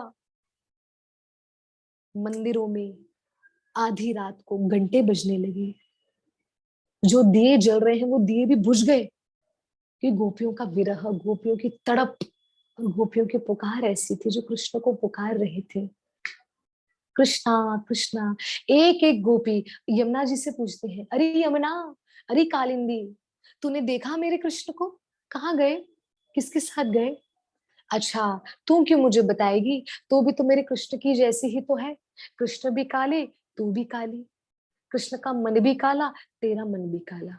कोई बात नहीं, तू मुझे नहीं बता, मैं भंवरे से पूछूंगी। अरे भंवरे, तू मुझे बता, तू तो सदा सर्वदा इस वन के पुष्प से उस वन के पुष्प में घूमता रहता है, तो तू मुझे बता, मुझे मेरा कृष्ण कहाँ मिलेगी? मुझे मेरे कृष्ण, मेरे प्यारे, मेरे प्रियतम, मेरे प्राण सखा कहाँ मिलेंगे? अच्छा भंवरे, तू भी नहीं बताता? ठीक है, तू भी मत बता। हाँ, तू भी कैसे बताएगा? तू भी तो कृष्ण की तरह ही छलिया है। जिस तरह तू एक फूल से दूसरे फूल में जाता है, उसी तरह कृष्ण भी तो एक छोड़कर दूसरे के पास जाते हैं। हाँ, तू भी कृष्ण जैसा ही है। ये मैं गोपी गीत की वाणी बता रही हूँ। अरे वृक्ष लता पता, आप कृपा करके मुझे बताइए, कृष्ण कहाँ है? अच्छा, आप भी मौन है, आप भी यमुना और भंवरे की तरह आप भी हमें नहीं बताएंगे लता पता? हाँ, आप भी क्यों बताएंगे? क्योंकि आप ही की तो छत्र छाया में बैठकर कृष्ण वंशी बजाते हैं। अगर आपने हमें कृष्ण का पता बता दिया तो कृष्ण फिर आपके छत्र छाया में बैठकर वंशी थोड़ी ना बजाएंगे। कोई बात नहीं, आप भी हमें नहीं बताइए, हम स्वतः ढूंढेंगे हमारे कृष्ण। सारी गोपियां कृष्ण को पुकारते पुकारते, कृष्ण का चिंतन करते करते इतना रो रही हैं। हा कृष्णा, मेरो कृष्णा, प्यारो कृष्णा, हा कृष्ण, हा कृष्ण, कृष्ण हमसे गलती हो गई, कृष्ण आइए हमें गले से लगा लीजिए, कृष्ण आइए आपकी झलक दिखा दीजिए, हा कृष्ण, हा कृष्ण, मेरो कृष्ण, मेरो कृष्ण। गोपियां सब मिलकर ठाकुर जी को पुकार रही हैं, तो कृष्ण उनके सामने नहीं आ रहे। गोपियां क्या करने लगी, आपस में आपस में सारी की सारी गोपियां आपस में एक एक एक दूसरे से हरे कृष्णा कृष्ण कृष्णा हरे हरे, हरे राम राम राम हरे हरे। सारी गोपियां आपस में एक दूसरे के साथ मिलकर कृष्ण लीला करने लगी। एक गोपी वसुदेव जी देवकी मैया बनी, एक गोपी कृष्ण बनी, एक गोपी पूतना बनी, एक गोपी तृणावत बनी, एक गोपी अगासुर, एक गोपी बकासुर, एक गोपी बलराम जी, एक गोपी माखन की मटकी बन गई, एक गोपी कृष्ण की बंसी बन गई, और आपस में सब लोग कृष्ण की लीला कर रहे हैं। अपने आप को ही कृष्ण समझकर कृष्ण की लीला कर रहे हैं। अब भक्त तो आप ही विचार करिए कि करिए ना कि वो विरह, वो तड़प, वो पुकार कैसी होगी कि सारी गोपियां अपने आप को ही कृष्ण समझ रही हैं, अपने आप को ही कृष्ण समझ रही हैं, एक दूसरे के साथ कृष्ण लीला कर रही हैं। एक गोपी गोवर्धन पर्वत बनी, गोवर्धन पर्वत बनी, एक गोपी क्या बनी, एक गोपी गाय बनी, और वो गाय दुपट्टा अपने गले में बांधा और कृष्ण के हाथ अर्थात जो गोपी कृष्ण बनी थी उसके हाथ में दिया। एक गोपी क्या बनी, एक गोपी क्या बनी, सारी गोपियां, हजारों हजारों गोपियां आज कृष्ण लीला में प्रवेश कर गई, कृष्ण के विरह में प्रवेश करेगी, कृष्ण के भाव में प्रवेश करेगी। और भाव में प्रवेश करते हुए मैं आज गोपी गीत का पहला गीत, पहला श्लोक गाने जा रही हूँ। बस छोटा सा है, एक ही श्लोक में आज लेने वाली हूँ। कृपा करके वो श्लोक को बड़े भाव, बड़े प्रेम से आप सुनने का प्रयास करिएगा। जय श्री राधे। तो यहाँ पर गोपी गीत का मैं पहला भाव पढ़ने जा रही हूँ, जो गोपियां आपस में कृष्ण के प्रेम में, कृष्ण के विरह में, कृष्ण के दूर जाने से गोपियां गा रही हैं। एक बात बताऊं, ये गीत गाया किसने है? गोपियों ने तो गाया है, पर गोपियों के साथ साथ किसने गाया? सारी गोपियां जब एक दूसरे के साथ लीला कर रही थी तो सारी गोपियों ने देखा कि कृष्ण के चरण चिन्ह, चिन्ह मतलब निशान, कृष्ण के चरणों के निशान देखे। सारी गोपियों ने कहा, अरे सखी वो देख कृष्ण वहां पर गए हैं, चल चल चल उनके पीछे चलते हैं। सारी गोपियां उस चरण चरण चिन्ह के पीछे पीछे जाने लगी, और जाके क्या देखा कि छोटा सा निकुंज बना हुआ है।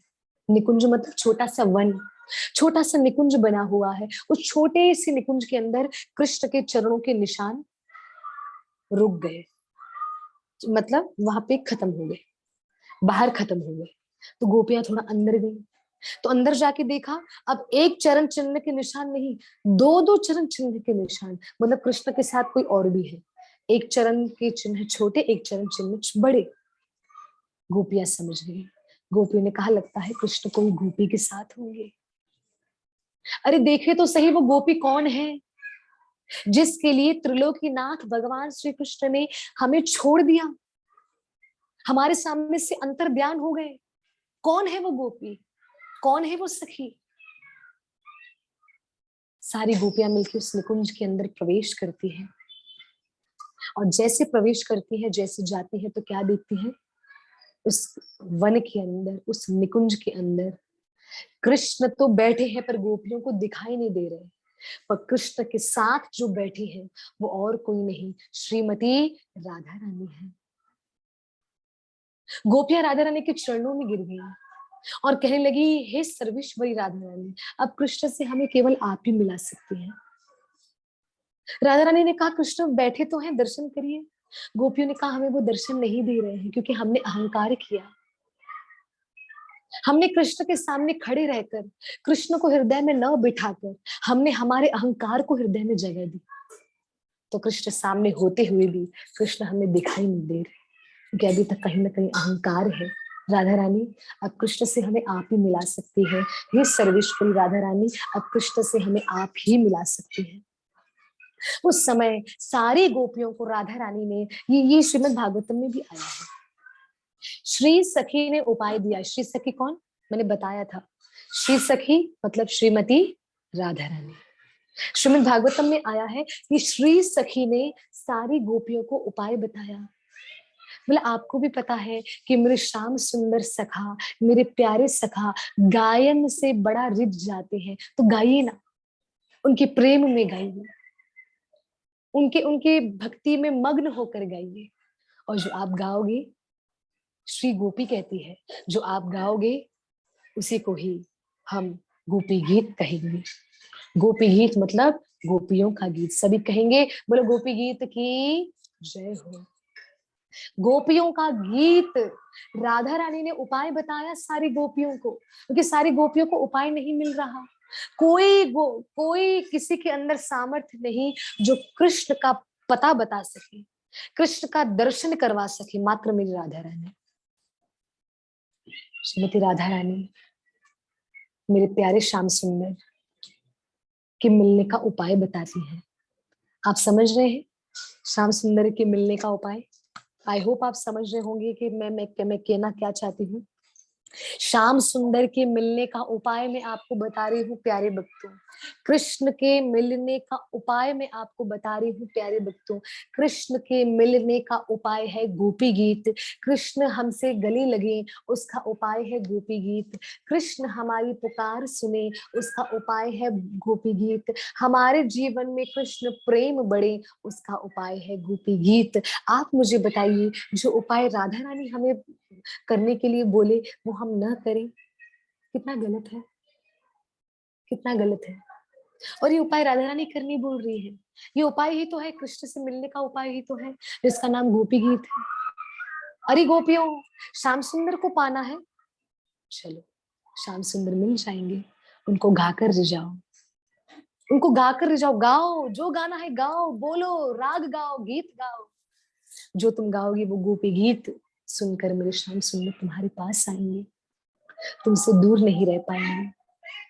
सारी गोपियों ने राधा रानी के चरणों में दंडवत प्रणाम किया, उनका धन्यवाद भाव प्रकट किया। सारी गोपियां वहां से, उसी समय सारी गोपियां वहां पर ही विराजमान होकर राधा रानी के समक्ष बैठकर गोपी गीत गाने लगी। और वो गोपी गीत कौन सा है? जयति तेधिकम जन्मना व्रजा श्रयत इंदिरा शाश्वदा त्रही दयितदृश्यता दीक्षुता वका त्वयि धृता सवास्त्वां विचिन्वते। गोपी गीत का सबसे प्रथम श्लोक, उसका मीनिंग पढ़ के मैं कथा को विराम देना चाहूंगी। जयति तेदिकम जन्मना व्रजः। सुनिएगा, मीनिंग पढ़ने जा रही हूं। श्री राधे। गोपियां विरह आवेश में आकर गाने लगी। विरह आवेश में गाकर गोपियां विरह में, प्रेम में, तड़प में रोकर पुकार रही हैं। क्या पुकार रही हैं? हे मेरे प्यारे। देखो गोपियां बताती हैं बुलाना कैसे है कृष्ण को। हे मेरे प्यारे, तुम्हारे जन्म के कारण वैकुंठ आदि लोकों से भी ब्रज की महिमा बढ़ गई है। प्यारे, ये वृंदावन की महिमा, ये ब्रज की महिमा इतनी बढ़ गई है क्योंकि ब्रज में जन्म हुआ ना, मथुरा में। मथुरा, वृंदावन, बरसाना, रावल, यावट, काम्यवन, मधुवन, निधिवन, महावन, ये जितनी भी जगह है उसको बोला जाता है ब्रज मंडल। क्या बोला जाता है? ब्रज मंडल। वृंदावन भी ब्रज मंडल, ब्रज में आता है। गोपियां कहती है तुम्हारे जन्म के कारण वैकुंठ आदि लोकों से भी इस व्रज की महिमा बढ़ गई है। ये जो व्रज है ना, व्रज, ये ब्रज की महिमा बढ़ गई है क्योंकि आपने यहाँ पर जन्म लिया है। और इसकी महिमा, ये ब्रज मंडल की महिमा तो वैकुंठ लोक, बड़े बड़े लोकों से भी सबसे अधिक बढ़ गई क्योंकि आपने यहाँ पर जन्म लिया है। जयति तेदिकम जन्मना व्रजः, जन्मना व्रजः, व्रज में जन्म लिया तो इसलिए इस ब्रज मंडल की महिमा बढ़ गई, इसकी शोभा बढ़ गई है। आगे, तभी तो सौंदर्य तथा मृदुलता की देवी श्री लक्ष्मी भी अपना निवास स्थान वैकुंठ छोड़कर यहाँ पर नित्य निरंतर निवास करने लगी है। हाँ कृष्णा, ये ब्रजमंडल की महिमा तो देखो, ये ब्रजमंडल कितना कितना कितना शोभायमान हो रहा है क्योंकि यहाँ पर आपका जन्म हुआ है। और ये ब्रज की महिमा तो वैकुंठ और बड़े बड़े लोकों से भी सबसे अधिक है क्योंकि यहाँ पे आपका जन्म हुआ है। हाँ जी, यहाँ पे आपका जन्म हुआ है। और देखो तो सही, सौंदर्य और मृदुलता, सौंदर्य मतलब सुंदरता की देवी, मृदुलता, मृदुलता मतलब यहाँ पर सारे के सारे शुभ गुणों से जो भरी हुई है, कौन? लक्ष्मी देवी। सुंदरता से भरी हुई, सारे शुभ गुणों से भरी हुई, सौंदर्य और मृदुलता से, मृदुलता की देवी। अरे भाई, सारे शुभ गुणों की देवी, सारे सौंदर्य की देवी लक्ष्मी जी भी अपना वैकुंठ निवास स्थान छोड़कर, लक्ष्मी कहाँ रहती है? वैकुंठ धाम में नारायण के साथ। अपना वैकुंठ निवास स्थान लक्ष्मी जी छोड़कर इसी ब्रजमंडल में नित्य निरंतर निवास करने लगी है। क्यों? क्योंकि आपका यहाँ पर जन्म हुआ है। ये गोपियां कृष्ण को कहती हैं। आगे सुनिएगा। परंतु हे प्रियतम, प्रियतम जय हो। परंतु हे प्रियतम, देखो तुम्हारी गोपियां जिन्होंने तुम्हारे चरणों में ही अपना प्राण समर्पित कर रखा है। तुम्हारी गोपियां, यहाँ पे कृष्ण कह रहे हम आपकी हैं कृष्ण, हम आपकी हैं। गोपियां हमें बता रही है कि कृष्ण को रिक्वेस्ट कैसे करना है, कृष्ण को हाउ टू प्लीज, कृष्ण को रिझाना कैसे है। हे प्रियतम, हे परंतु हे प्रियतम, देखो तुम्हारी गोपियां जिन्होंने तुम्हारे चरणों में ही अपने प्राण को समर्पित कर रखा है, वही गोपी वन वन में भटक कर तुम्हें ढूंढ रही है। वही गोपी आज वन वन में भटक कर तुम्हें ढूंढ रही है। विचिन्वते, विचिन्वते, गोपी गीत का आखिरी शब्द विचिन्वते, विचिन्वते मतलब खोजना। श्लोक बोल देती हूँ। जयति तेधिकम् जन्मना व्रजा श्रयात इंदिरा शाश्वदा त्रही दयितदृशिता दीक्षुता वका त्वयि धृता सवास त्वामि चिन्वते। कृष्णा, हे प्यारे, ये ब्रजमंडल की शोभा बढ़ गई क्योंकि आपने यहाँ पर जन्म लिया। ये ब्रजमंडल की शोभा वैकुंठ और बड़े बड़े लोकों से भी बढ़कर है। और इसी ब्रजमंडल में लक्ष्मी जी जो वैकुंठ छोड़कर आ गई, वो नित्य निरंतर यहाँ पे वास करती है। जो सुंदरता की और सारे शुभ गुणों की देवी है, वो भी ब्रजमंडल में वास करती है। तो परंतु देखिए ना कृष्ण, हे प्रियतम, आपकी गोपियां जिन्होंने आपके प्राण को, जिन्होंने, क्षमा कीजिए, जिन्होंने अपने प्राण को आपके चरणों में समर्पित कर दिया, आप फुल्ली सरेंडर जो आपके हो गई हैं, वो आज जंगल जंगल वन वन वो आपको भटक कर खोज रहे हैं। क्यों ऐसा? सामने आ जाओ ना, ऐसा गोपियां कहती हैं। तो ये मैंने आज गोपी गीत का प्रथम श्लोक का मीनिंग मैंने आपको बताया। मेरे प्यारे भक्तों, आज मुझे थोड़ा सा ये बात लेनी थी कि गोपियां महाराष्ट्र में आ गई इसलिए, पर हम जब मिल लेंगे, हम कल मिल रहे हैं, तो कल मैं श्री गोपी गीत का श्लोक नंबर 2, श्लोक नंबर 3 एंड श्लोक नंबर 4 में लेने वाली हूँ। हम जल्दी जल्दी इसको सीखने का भी प्रयास करेंगे और इसको समझने का भी प्रयास करेंगे, क्योंकि हम भक्तमाल की कथा पर अभी तक रुके हुए हैं। हाँ जी, तो गोपी गीत का इसलिए आज मेरे समय हो चुका है, एक श्लोक मैंने आज इसलिए लिया क्योंकि मुझे उससे पहले मुझे भूमिका बनानी थी। मुझे आप सभी भक्तों को बताना था कि सारी गोपियां अब महारास में आ गई हैं और आधी रात में सारे वनों में भटककर कृष्ण को पुकार रहे हैं, कृष्ण को बुला रहे हैं। मैं आज ये फोटो श्री राधा गोकुलानंद ग्रुप में मैं भेजने वाली हूँ। आप कृपा करके इस चित्र को देखिएगा, इसको समझिएगा और इसको पढ़िएगा और इसको याद करने का प्रयास करिएगा। मैं गोकुलानंद ग्रुप में अपना वॉइस रिकॉर्डिंग भी भेजूंगी, साथ ही साथ में मीनिंग रिकॉर्ड करके भी भेजूंगी, प्लस इसका फोटो भी भेजूंगी, प्लस जो गोपी गीत का जो रियल लिंक है जिसको आपको सच में सुनना चाहिए, क्योंकि जहाँ पे प्रोनाउंसिएशन क्लियर है, मैं वो भी भेजने वाली हूँ। मैं उम्मीद करती हूँ आज से हम गोपी गीत को सीखना प्रारंभ करेंगे। मेरे प्यारे भक्तों, राधा रानी ने ही गोपियों को ये उपाय दिया। प्यारी गोपियों, कृष्ण को पाना है तो गोपी गीत गाओ, कृष्ण से प्रेम करना है तो गोपी गीत गाओ, कृष्ण को फिर से पुनः देखना है तो गोपी गीत गाओ, चाहते हो कृष्ण आपके पास आ जाए तो गोपी गीत गाओ। जो उपाय राधा रानी दे, और वो उपाय कैसे विफल जा सकता है, कैसे हम ना स्वीकारें, उस उपाय को तो स्वीकारना बहुत जरूरी है, बहुत जरूरी है। आइए आज की कथा को हम विराम करते हैं और विराम करते हुए कल हम पुनः मिलेंगे। कल हम श्री गोपी गीत के 3 श्लोक को लेने वाले हैं। कृपा करके जुड़िएगा। कल हम श्लोक की महिमा को सुनेंगे, जल्दी जल्दी जुड़ जाएंगे और जुड़कर हमारे जीवन को सफल करने का प्रयास करेंगे। सभी हाथ उठाकर मेरे साथ प्रेम से बोलिएगा, हरे कृष्णा कृष्णा कृष्णा हरे हरे, हरे राम राम राम हरे हरे।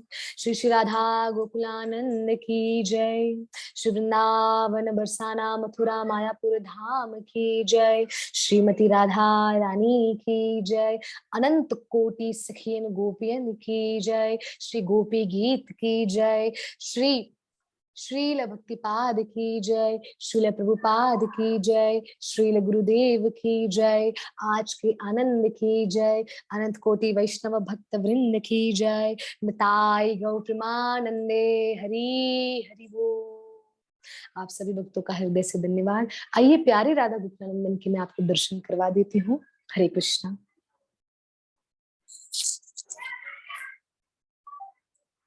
श्री राधे, श्री राधे।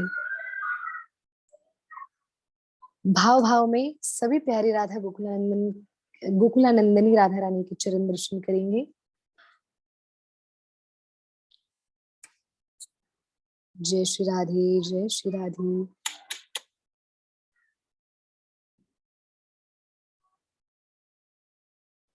जय हो, जय हो।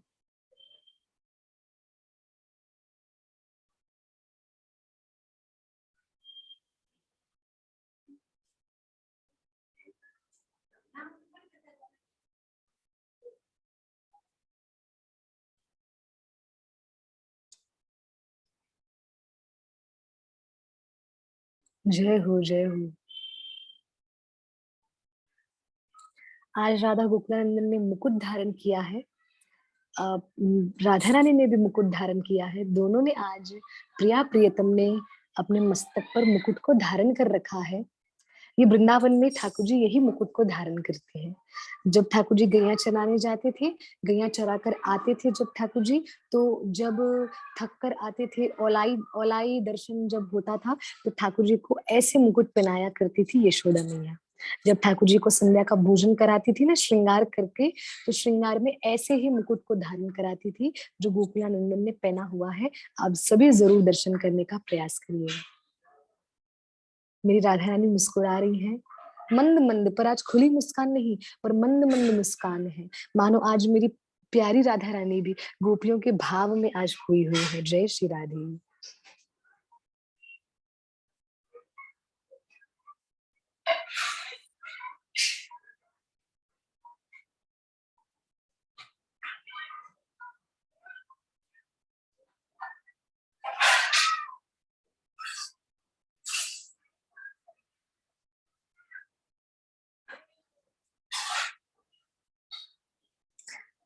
जय श्री राधे, जय श्री राधे।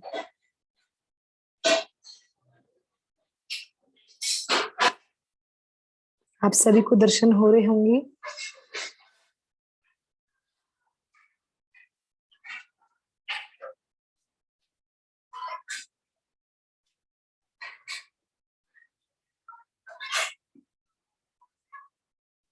श्री राधे। धन्यवाद आप सभी भक्तों का जुड़ने के लिए। सबसे पहले तो जिन्होंने भी मुझे हरे कृष्णा और राधे राधे लिखा है, आप सभी को राधे राधे। जयवंती जी आप पूछ रहे हैं कि दी सो मन जो भगवान है जिनको वेंकटेश्वर बोलते हैं, वो कृष्ण का अवतार है, प्लीज बताएं। वेंकटेश्वर कृष्ण के अवतारों में ही माने जाते हैं। जयवंती जी साउथ इंडिया, ओके आप साउथ इंडिया की बात कर रहे हैं, क्षमा करिए माता जी मैं समझ नहीं पाई। तो साउथ इंडिया में जो ठाकुर जी का विग्रह है, तिरुपति बालाजी का विग्रह हो, वेंकटेश्वर विग्रह हो, उडुपी कृष्णा विग्रह हो, तो वो विग्रह वो स्वरूप कृष्ण का ही स्वरूप माना जाता है। श्री नारायण का स्वरूप माना जाता है। तो नारायण मतलब कृष्ण, कृष्ण मतलब नारायण। हाँ कलाओं में भेद है, कलाओं में कृष्ण बड़े हैं, नारायण कम है। गुणों में भी कृष्ण बड़े हैं, नारायण गुणों में कम है। पर वही वेंकटेश्वर श्री हरि का ही, श्री विष्णु का ही, श्री नारायण का ही अवतार है। तो हम उनको कृष्ण स्वरूप में भी हम उनको मान सकते हैं, इसमें कोई डाउट नहीं है, वो कृष्ण ही है। श्री राधे। जी धन्यवाद। थैंक यू माता जी फॉर स्टार्टिंग गोपी गीत। धन्यवाद, प्रणाम, दंडवत प्रणाम। आपको भी दंडवत प्रणाम। संचिता घोष माता जी, गोपी गीत प्रारंभ हो गया है, बहुत आनंद आ रहा है मुझे भी कि भाव को प्रकट करते हुए आप लोगों के साथ। देवी चित्रलेखा जी का गोपी गीत है यूट्यूब पे, हाँ जी सुहानी आपको मिल जाएगा। आप अगर यूट्यूब पे देवी चित्रलेखा जी टाइप सर्च करके गोपी गीत लिखेंगे तो आपको मिल जाएगा। हाँ मैं रिकॉर्डिंग भी भेजने वाली हूँ जरूर जी। और प्रश्न है कि नाइशा जी माता जी जी विजय विजय जी कह रहे हैं दी जो आपके पीछे पिक है राधा रानी का, उनका दर्शन करवाओ। ओह हाँ जी मैं उनका दर्शन करवा देती हूँ आपको, अभी अभी करवा देती हूँ। ये और कोई नहीं, साक्षात ये मेरे श्री राधा गोकुलानंद है, आप दर्शन कर सकते हैं। ये मेरे गोकुलानंदन का श्रृंगार का दर्शन है, जब उनका सेकंड बर्थडे था। गोकुलानंद क्षमा करिए थर्ड बर्थडे, जब थर्ड बर्थडे का ये श्रृंगार है राधा गोकुलानंद का, तो ये चित्र हमने ऐसे लगाया हुआ है यहाँ पर जी। और ऐसे ही मेरे पूरे घर में ऐसे ही चित्र लगे हुए हैं। अंदर अगर रूम में जाएं तो गोकुलानंद अकेले हैं, फिर दूसरे वाले में जाएं तो राधा रानी और गोकुलानंद दोनों साथ में हैं। तो वो यहाँ पे पूरा ऐसे वो स्थान ऐसा पूरा वो बना हुआ है ना, हर जगह कृष्ण का दर्शन होता ही रहता है गोकुलानंद के चित्र का। नाइशा माता ji my favourite picture you know जी, खुशी का फेवरेट फोटो है ये। धन्यवाद जी, धन्यवाद आप सभी का, धन्यवाद आप सभी के प्रश्न हो गए हो। हाँ नाइशा माता जी कह रहे हैं आप वृंदावन होली के टाइम जाएंगे। मैं वृंदावन होली के टाइम बिल्कुल बिल्कुल जा रही हूँ, पर डेट कंफर्म नहीं है, तो आ, मैं बता नहीं सकती कि कब है, कैसे कैसे जाना है। पर होली मैं श्रीधाम वृंदावन में ही करूंगी, इतना ये कंफर्म है, क्योंकि काफी भक्तों को लेके जाना है, क्योंकि काफी भक्त खुद ही चल रहे हैं, क्योंकि उनको पता चला कि मैं जा रही हूँ होली में। तो उन्होंने कहा कि माता जी हम भी चलना है, तो मैंने कहा मैं ऑलरेडी वहां रहूंगी, आप सबके सब आ जाइएगा जिनको चलना हो श्री वृंदावन धाम। तो नाइशा माता जी हाँ जी प्लीज बताना। डेफिनेटली माता जी आप राधे राधे ग्रुप में अगर होंगे, क्योंकि आपको पता होगा जिस जो ग्रुप बरसान वृंदावन चल रहा है, वहां से आपको पता चल जाएगा कि वृंदावन हम कब जा रहे हैं। आपको पता चल जाएगा, और आप में से काफी भक्तों का अगर चलने का भाव हो तो हम बता देंगे, कैसे भी हो वो श्री जी की इच्छा से सब हो जाएगा। आप सभी का धन्यवाद। राधा गोकुलानंदन के दर्शन मैं ग्रुप में भेजने वाली हूँ, वॉइस रिकॉर्डिंग भेजने वाली हूँ। कृपा करके गोपी गीत को सीखने का प्रयास करिएगा, ट्राई करिएगा, ठीक है।